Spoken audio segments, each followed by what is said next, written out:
the traditional definition of what it means to be a man is to be a provider, you know, to be able to have the job and make the money and support the family and support the wife and the kids and the house and the picket fence and whatever. And over decades, we've stripped that ability away.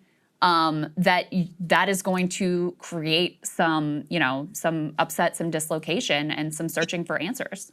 It does. It also represents the fundamental problem the Democratic Party has right now, in that for so long we have been about uplifting people who are not traditionally at the table, right? Black, brown, female, working class through unions. That's healthcare, right? That's what we're about affirmative action. We're about lifting up the working class, right? And so that means we are not here for the people in power. And I remember, I think it was like 15 years ago now, Harvard did a study that said white people see race as a zero-sum game that they are losing, which is just the notion of the people in power. When we start to try to add some equity, they feel like they are losing. They are the victims. They are losing something in society. And here we are again, straight white men, as Democrats try to say, hey, can we also give some power and some peace and some justice to trans people, gay people, women, Black and brown people? And they're like, oh my God, you're taking away all my rights.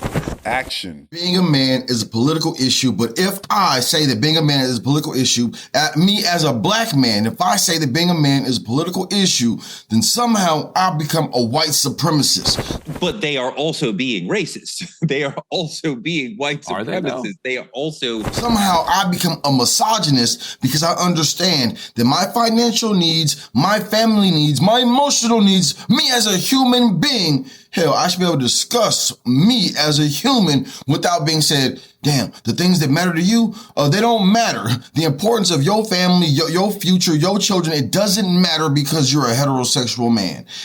In 2015, if you remember, if you ever used the term economic anxiety, you would get piled on Twitter and say, stop talking about economic anxiety when you're not using the terms that you really mean, which is these are people who are racist and sexist.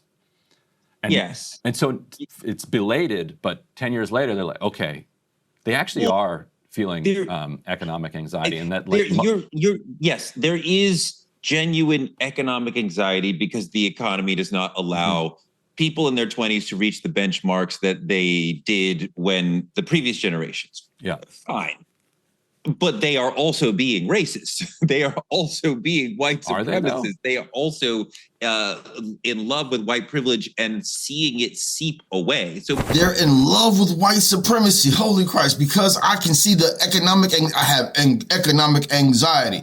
This climate is making me anxious. Gas is expensive.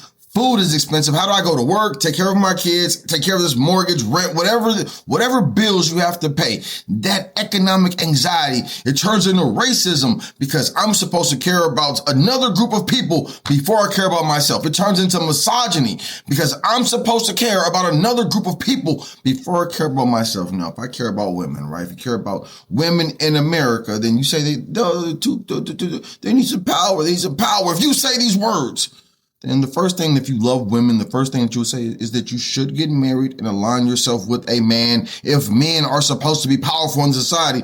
But that's not the solution. That's not these people's solution. Listen to these people. Sorry, how do you then grapple with that you have not just white men moving into the Trump coalition, but you have Black and brown men moving into the Trump coalition? And I mean, I'll tell you, my view is when you have these heightened levels of economic anxiety and people feeling like they don't know how they're going to find their place, they don't know how they're going to achieve the things that their father and grandfather were able to achieve, that opens them up for the Trumpian explanations, the far-right explanations of scapegoating this group and that group, whether it's trans people or immigrants or college-educated women or whoever the villain of the day happens to be. I'm not scapegoating anyone. When you ignore my political well-being, when you ignore my life, if I tell you that I got to make my payments for food, if I tell you that child support is kicking my butt, if I tell you that I need to be able to negotiate with a person I had children with directly, man, I'm not thinking about nobody else's agenda or what their orientation is. I don't care because they don't care about my kids. Like,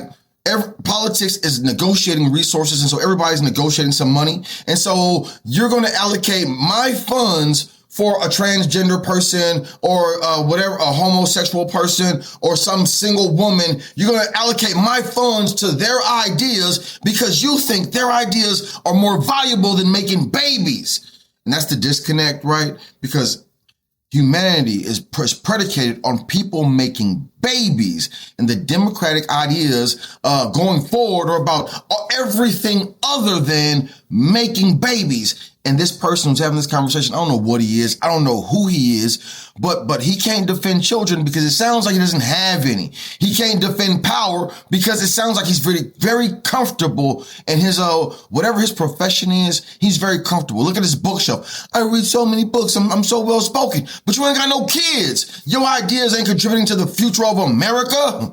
And so to me, I don't think you could ever truly disentangle those two things because I think they are connected and I think there is a relationship there.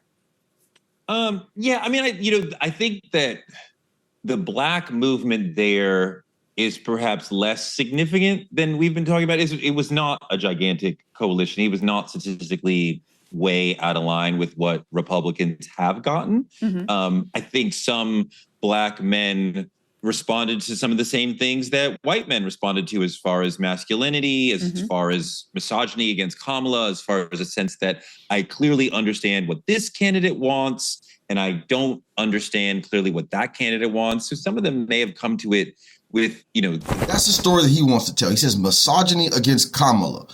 Hey, if we can't be politically honest, if we can't just be honest as people, right? I didn't like Kamala Harris as a candidate. I didn't like her ideas. I didn't like the way she spoke. I didn't like the way she presented herself. And if you tell me that I'm a misogynist because I didn't like her behavior, hold on. If you tell me that I'm a misogynist because I think that power, in the world, there is a hierarchy. There's physical power. And if you ain't got no physical power to defend and protect yourself against other threats that are in your ilk, like other world leaders, other male world leaders, why would Kamala Harris ever have to defend herself as a world leader? Because that's what we expect powerful people to do. Generals, presidents, we expect them to be able to handle themselves. I don't care about the Secret Service agents and all these people that have to protect the president. Listen, men are expected to be strong. And as soon as you put a woman there, we don't expect her to be strong. Someone else will do it. Someone else will take care of her. Someone else will do it. And that's a wild way to think. I don't think that way. And it's okay for me not to think that way. I think that when we think about Latino voters, we have wrongly thought that they would think of themselves politically as people of color, and many of them do not. And they vote as if they were white people. And we are, as Dems, we are thrown off by oh, we thought this would become our coalition. And they're like, no, we want to assimilate. We want to make money. Even if he says the assumptions of the Democratic Party and the people who represent the Democrat, those assumptions are crazy. Just because you think that I'm marginalized. I had this white woman tell me, as a Black man, you're so marginalized in America. And I think that we're supposed to help you in this way. And I'm sitting looking at this little 20, 30 something year old, heavy white woman with purple hair, and she got a PhD, and she's talking to me about my experiences as a Black man. And I'm like, woman, you don't even know who I am or what my beliefs are, what my reference points are, how I grew up. You don't know anything about me except for the color of my skin. And what makes you more racist than to make assumptions about me based on my physical appearance before you ever even ask me a question and you got a PhD? And so now for these people to be like, man, we thought because there were Latinos, they were going to vote for the Democratic Party because the Democratic Party is for everybody who's not white. Wait, so all white people, and one of these hosts, he said it so well. He's like, I was a poor white man. It's a welcome place in the coalition for white guys. And, I grew up a poor white guy, and in the 1980s and 1990s, the place for those people, and the place where I would feel at home, was within the Democratic Party. There wasn't any question. The Republicans were the party of Reagan, the party of George H.W. Bush. They were the party for rich people. Country club. Yeah.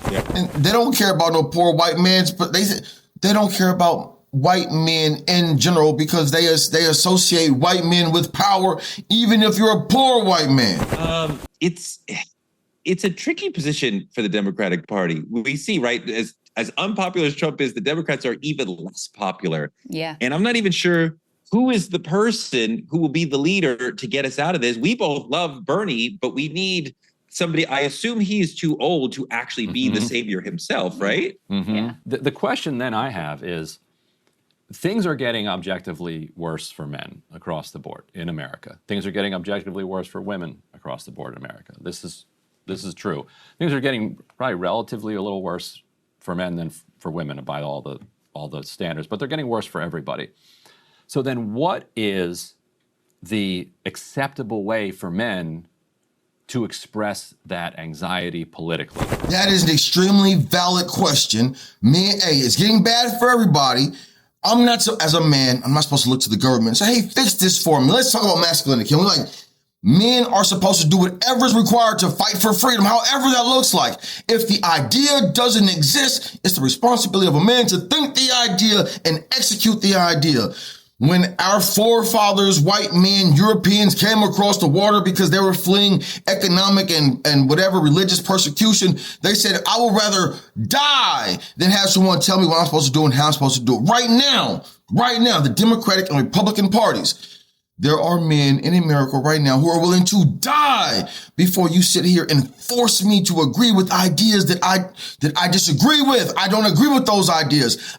I have my own way of life. I have my own belief system, and I'm not going to submit. I'm not going to prostrate myself to your ideas. Hell no. You ain't going to force me to do it, because when we start talking about disseminating power, giving people power, no one gives you power. You either earn the power or you have the courage and the resilience to go and fight for and retain said power. We're losing something in society, and here we are again, straight white men, as Democrats try to say, hey, can we also give some power and some peace and some justice to trans people, gay people, women, black and brown people? And they're like, oh my God, you're taking away all my rights. Oh, I think you're marginalized, so let me just give you some power. That's not how humanity works. He's a liar. He's a liar. A lot of these people are liars. They don't hold basic facts, the basic natural facts of life into account. In 2015 and 16 with Bernie Sanders, and we're told that that's not an acceptable way of doing it because you're actually just racist and sexist and you're afraid of having Hillary Clinton as the nominee. Obviously, it's not acceptable to do it with Trump. It's deplorable, and he's racist and sexist, so you can't express it through him either. So then how? What vehicle do men have to say, I think the world is getting worse and I want it to change without being dunked on? It's a great question. Do you really not understand the question, or are you just throwing me a question? Yeah, how can they, what is an acceptable way for it? Look at that right there. Oh, that's a great question. Let me ponder. Do you not understand the question? Which is why you're asking me the question. No, you made a statement. You said that these people were feeling the economic pressure of the world and I can't take care of myself. You said those people were misogynists and white supremacists. And so if I can't say that the economy is kicking my ass, then what can I say? How can I say it? Now you want to say, you don't understand? You don't understand? We're trying to take care of. He's going to tell you what? He's going to give you his ideas in a nutshell to how men are supposed to defend themselves in this political climate. Somebody who feels that way to express themselves. I think with Trump, the message has been quite muddy with racism, and the notion that you are not getting what you deserve is wrapped up in racism. I would love to hear a genuine conversation with a politician who I don't believe is racist, who is not playing on white fragility and white victimhood to make the case of I can do better for you economically. Why does he keep saying white fragility and white victimhood? Are there no poor black people in America? And if there are poor black people in America, there are poor people in every demographic in America. And since these poor people do exist, is the idea to help them the Democratic Party who wants to talk about other people's tallywhackers and hoo-hoo dillies? we can't have a conversation about economic advancement because you're not for the working class people. The only people historically who've been for working class people is working class men. Working class men have pushed political parties to do what we need them to do. And when they don't represent our interests, it's in our best interest to demolish these political parties and replace them with whatever we want them to be, whatever we want, however we want them to be. I want a pro-family party. We could just have like the family party, America's family party. And the America's baby party. We love babies can be a political party. We love America can be a political party. America for all can be a political party. Anything outside of this Republican Democratic binary where we can't have no honest conversation, because even when the white man asks genuine questions, the black man calls him a white supremacist in a roundabout way directly to his face. And the white man, if he says, I'm not a white supremacist, him denying the fact that he's a white supremacist automatically makes him a white supremacist. Me saying that he's not a white supremacist makes me a white supremacist. or I don't even know how to engage in these nonsensical ideas. But we have to press on. We have to continue. We haven't yet seen that. We've come into this moment where we have this economic crisis and we have this population crisis because a lot of white people are afraid that they are about to become the minority versus people of color in this country. And so those two things and globalization are happening at the same time. If we could have just a conversation about the economy without it being wrapped up in racism, I would welcome that conversation. But I think that the racism has been cloaked in the economic argument. Okay, he keeps saying racism, misogyny. Let's talk about the economy. There's only one economy.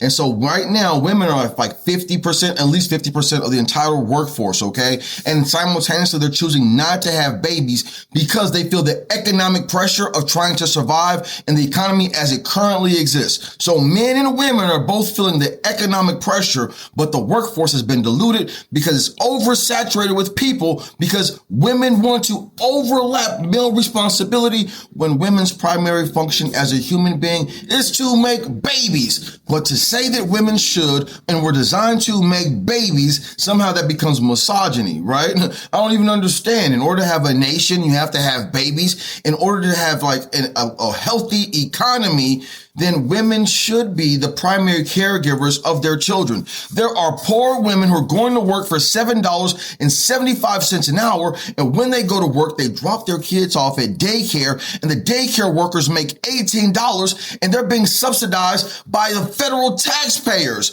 And somehow that makes sense. Somehow it makes sense to pay another woman more money to take care of your child than for you to take care of your own children. This is the economy. This isn't like some abstract idea of racism.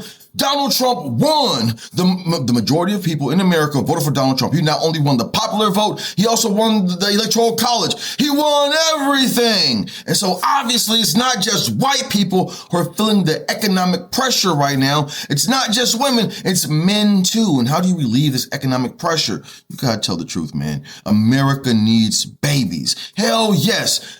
We need like 50 million women to get pregnant immediately. That drives business into America. We got to sell diapers and wipes. It just stimulates our economy. We can artificially create the baby boom that happened during World War II. Why was there a baby boom? A whole lot of men came home and they was like, and they made some babies. We can create a baby boom right now so we can stimulate the American economy, put men back to work.